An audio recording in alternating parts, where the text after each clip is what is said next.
Andrew Bacchus, I head up the UKTI's Global Sports Projects team.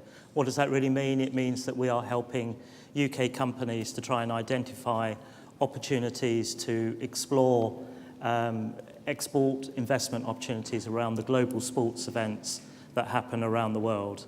We work very closely and through the British embassies, consulates and high commissions around the world, who in turn develop close relationships with governments, cities, and organising committees to really help them to understand what the UK has been doing, what London has achieved, what we've achieved through the delivery of other sporting events, and really to help those cities and countries understand and meet with UK companies and organisations that can help provide information and knowledge towards their own events. And does London 2012 give British companies a natural advantage now, or is it still going to be a very competitive landscape out there?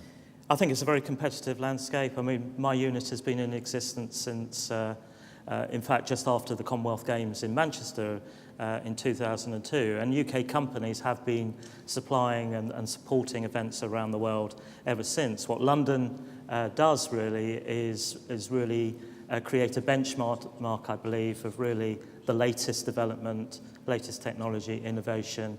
And for us, obviously, it's expanded the number of UK companies that have now got experience of supplying into those sporting events. But it remains an incredibly competitive market with, of course, most countries around the world supporting their companies to explore these opportunities as well. So just because you were a supplier at London 2012, or just because you come from the UK, is not a gimme?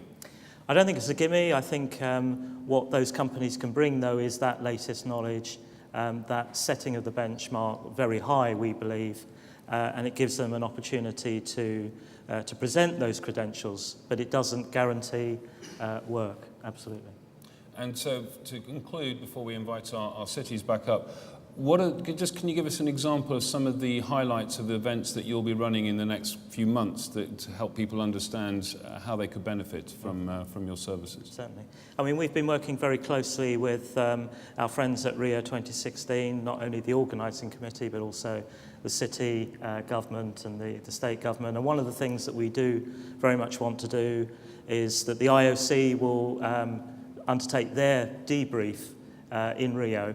And we will create around that, obviously we won't directly be involved in that, but around that we will create an opportunity for a knowledge transfer from a commercial perspective of what has happened in London with our friends in Rio.